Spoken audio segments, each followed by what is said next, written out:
Değerli izləyicilər, videonu bəyənib kanala abunə olun ki, hər kəs son xəbərlərdən anında məlumatlansın.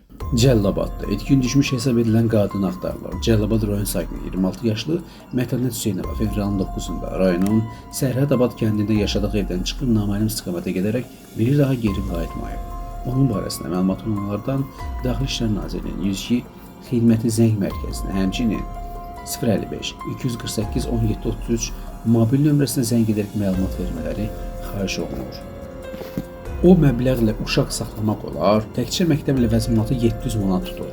Xəbər verilir ki, bu sözləri tanınmış müğənni İzzət Bağırov qonaq olarkən deyib.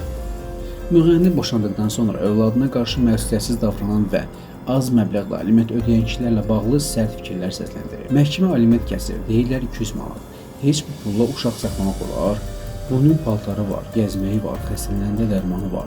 Elə təkcə sentyabr ayında məktəb avadanlığı 600-700 manat tutur. Kişi çıxıb deyir ki, 200 manat alimenti verirəm də, başına dəysin o alimi. Ola bilər ki, ana ilə ciddi problemim var, münasibətləriniz tamamilə pisləşib, vuruşmusunuz, amma onun uşağa nə dəxli var? Uşaqlar günahsızdır, onlara baxmaq atanın borcudur. Atalar öz övladlarına sahib çıxmalıdırlar.